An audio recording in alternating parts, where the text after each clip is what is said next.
మేడ్చల్ మల్కాజిగిరి జిల్లా కలెక్టర్ కార్యాలయంలో జరిగిన దిశ సమావేశం అనంతరం మల్కాజిగిరి పార్లమెంట్ సభ్యులు ఈటల రాజేందర్ మాట్లాడుతూ అభివృద్ధి పనులు, సంక్షేమ పనులలో కేంద్ర ప్రభుత్వం, రాష్ట్ర ప్రభుత్వం సమన్వయం మీద వివిధ శాఖల వారీగా సుదీర్ఘంగా ఎమ్మెల్యేలు అధికారులతో చర్చించామని, సంవత్సరాల తరబడి పెండింగ్లో ఉన్న పనులను త్వరితగతిన పూర్తి చేసేందుకు చర్యలు తీసుకుంటామని, గతంలో మంత్రుల అధ్యక్షతన డ్యాసీ సమావేశాలు జరిగేవని, ఈ ప్రభుత్వంలో జరగడం లేదని, వెంటనే వాటిని పునరుద్ధరించాలని తెలిపారు. 90% కేంద్ర ప్రభుత్వం, 10% మాత్రమే రాష్ట్ర ప్రభుత్వ డబ్బులతో స్కీమ్ అమలైంది. మోడీ గారు ప్రధానమంత్రి అయిన తర్వాత దేశంలో మొట్టమొదటిసారిగా నేషనల్ హైవేస్ నిర్మాణం స్వతంత్రం వచ్చినప్పటి నుంచి 2014 వరకు ఎన్ని వేల కిలోమీటర్లు అయితే తెలంగాణ రాష్ట్రంలో నేషనల్ హైవేస్ నిర్మాణమైనయో ఈ 10 సంవత్సరాల కాలంలో అంతకంటే ఎక్కువ నేషనల్ హైవేస్ నిర్మాణం జరిగినాయి. రెండవది, గతంలో రైల్వేస్లో సింగిల్ లైన్ ఉన్నదాన్ని డబుల్ లైన్లు కానీ, డబుల్ లైన్లు ఉన్న వాటిని త్రిబుల్ చేయడం కానీ, 3 లైన్లు ఉన్నటువంటి రైల్వే లైన్లని బల్లర్ష దిక్కు 4 లైన్లు చేయడం కానీ, గతంలో డీజిల్ ఇంజన్లతో నడిచేటువంటి రూట్లలో 100% ఎలక్ట్రిఫికేషన్ చేయడమే కాకుండా తెలంగాణ రాష్ట్రంలో 40 రైల్వే స్టేషన్లు మోడర్నైజ్ చేసే పని కూడా మొదలుపెట్టారు.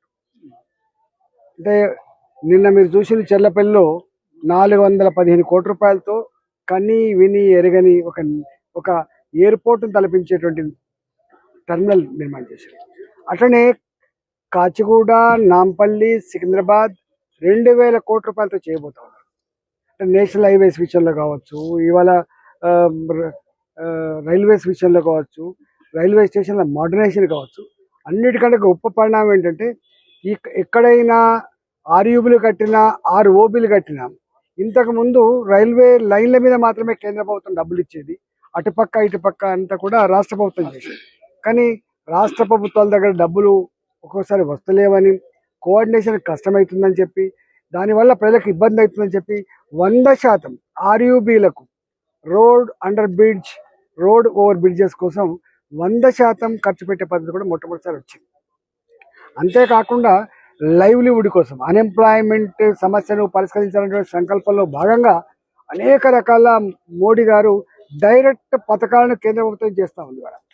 ఇవాళ విశ్వకర్మ పథకం, ఇది రాష్ట్ర ప్రభుత్వంతో సంబంధం లేకుండా 100% ఇలా కేంద్ర ప్రభుత్వమే డబ్బులు ఇస్తూ ఉంది. ఇవాళ ఫిషరీస్ డిపార్ట్మెంట్ మొట్టమొదటిసారిగా ఏర్పాటు చేసి, ఇవాళ ఫిషింగ్లో నీకు ఎంత రెవల్యూషనరీ చేంజెస్ ఉన్నాయంటే, ఇప్పటివరకు ఈ ప్రజానికానికి మాకు ఇన్ని రకాల ఫెసిలిటీస్ ఉన్నాయని చెప్పి తెలియని పరిస్థితులు. ఇవాళ అట్లే గొర్రెల స్కీములు కానీ, మేకల స్కీములు కానీ, ఎనిమల్ హస్బెండరీ విషయంలో, దీని విషయంలో పెద్ద ఎత్తున సపోర్ట్ చేస్తూ ఉంది.